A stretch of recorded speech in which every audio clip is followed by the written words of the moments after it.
Alabama football got the 42-13 win over the Auburn Tigers last week in the 85th edition of the Iron Bowl. We're back right here. Touchdown Alabama Magazine giving you another game day preview as your Crimson Tide takes on the LSU Tigers. This weekend on Saturday, Baton Rouge, Louisiana, Tiger Stadium, 7 p.m. Central Time kickoff. CBS will have the call. I'm yours truly, Stephen M. Smith. And I'm Patrick Dowd. And Stephen, before we get into LSU, Alabama's come off a decisive win against Auburn. Decisive win, and how about the job there from one Steve Sarkisian, Pat, filling in for Coach Nick Saban. I know it was kind of a different atmosphere for him, filling in for the 69-year-old and head coach, but Sarkisian, he was himself. He stuck to the game plan. Great play design offensively. The defense rallied around him. If you're a Bama fan and you left that stadium, you had to be thinking a good showing from Sarkisian. Well, I mean, I know Nick Saban wasn't on the sideline, but the way Alabama played on both sides of the football, he may as well have been, because not a whole lot changed. And I think a little bit of that had to do with Nick Saban's presence during practice throughout the week. I mean, it's not like he couldn't have contact with the team at all. He was still virtually calling in, watching the film, breaking it down, giving his feedback. But Steve Sarkisian did a great job, especially with the offense. I know they got off to a little bit of a slow start, but he really had Mac Jones settled in, and they were dialing it up all night. Absolutely a good job there from one Steve Sarkisian, who is starting to put his name on that short list of coaches to maybe potentially take over at the University of Alabama upon Nick Saban calling it a career. But we'll see what happens. Nick Saban, that hip, definitely not slowing him down. There'll still be a lot more time. By any means necessary. But Devontae Smith, good wide receiver, of course, Pat, you were able to be in the John Mechie player interview call on Zoom, and Mechie calling this young man the best player in college football, and very few will argue with John Mechie, especially Devontae Smith. 7 catches, 171 receiving yards, 2 touchdowns. I think he smoked Monday twice in the Iron Bowl. Devontae Smith, I think we've ran out of superlatives to describe this young man. Yeah, we've ran out of a lot of stuff for this guy. People ran out of ways to cover him, too.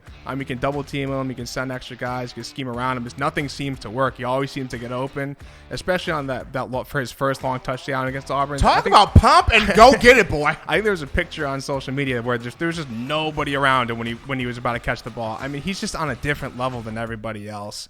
I mean, if there wasn't any Heisman hype before, there has to be now. I mean, there's just no one else playing as good as him. I mean, having a phenomenal year, Devontae Smith joining the likes of Amari Cooper, Jerry Jeudy, and DJ Hall. Talk about great company right there. Awesome company. As the 4th receiver in Alabama football history to record multiple 1,000-yard campaigns. And he even joins Amari Cooper as the 2nd receiver for the Tide to have a career of 3,000-plus yards receiving. So, Smitty, a bit more than 2nd and 26. Yeah, a lot more than 2nd and 26. And I think what's really impressive, he's doing all this without Jalen Waddle next to him. I mean, Waddle was another deep threat guy who garners a lot of attention from defenses. And John Mechie's a good football player. We've come to figure that out. But he's a sophomore. He's still maybe a little bit under the radar in terms of other teams scheming around him. So Devontae is really the main threat on the outside. And still with all the attention that he gets, I mean, he's still beating everybody and going for these huge games week in and week out. The prayer for college football right now, Pat, is Jesus, Lord Jesus. Do not let Alabama pop another deep threat out here, because we're having a devil of a time dealing with one Devontae Smith. But going over down to the defense, Pat, in the Iron Bowl, the last 5 games, Alabama defensively, they have turned it around, starting to peak at the right time. Pete Golding, Charles Kelly and company simplifying the game plan. Are we starting to now kind of see an Alabama defense that we thought we would see early on in the season? Because it's starting to peak a little bit now. Yeah, and I think the last 4 games they've allowed less than 20 points against their opponents, which, if according to Nick Saban, that's the kind of defense you have to play nowadays in order to be considered good. I think they've benefited from facing a little bit of a downtick in offenses, especially at quarterback. I would still like to see them do what they're doing against a better offensive quarterback, better offensive system or quarterback, and I don't think they're going to face that until the college football. Well, they won't face that until the SEC championship game if they do in fact play Florida. But they've still been they're getting momentum. They're staying on track. They're getting better week in and week out. The pass rush is waking up too. They had a couple sacks last game against Auburn. But it's still looking good. Either trending in the right direction. Just want to see them compete and do well against better offenses. Absolutely. So the SEC championship game will be an interesting one, especially Crimson Tide looking to take on Florida in that matchup and battling against one Kyle Trask. But we look at this LSU game right now. Alabama LSU. This was the game people wanted to see on November 14th. Unfortunately, it couldn't happen due to COVID concerns, so it gets pushed back to December 5th.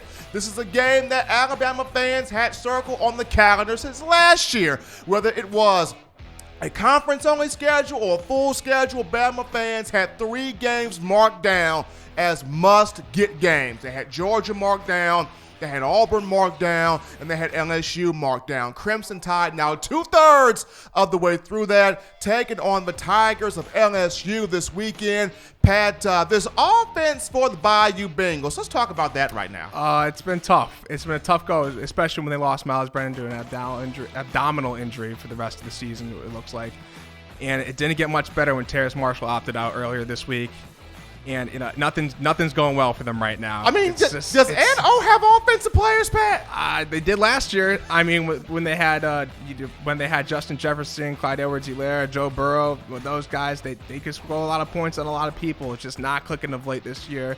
I mean, the quarterback room right now is a bit of a disaster with T.J. Finley and Max Johnson. They both struggled mightily against Texas A&M last week, and it's just not a lot of positives to go off of right now. But one of them is, when they do run for over 100 yards, they're 3-0. I mean, that's something that they got going for them. I don't know if that's going to be enough to beat Alabama, but it's a tough year. I think they just got to get through it. Everyone thought this would be a reloading year. I'm sure LSU fans didn't, but it seems like it is, and they just gotta get through the rest of the year. Now, of course, Ed Orgeron did mention earlier today on the SEC Coaches Teleconference that the Tigers excited for this game, the Tigers up for the challenge. Now, defensively, under Bo Pelini, here is where a lot of the intriguing things come in here. Under Bo Pelini, the Tigers giving up 30.3 points per game.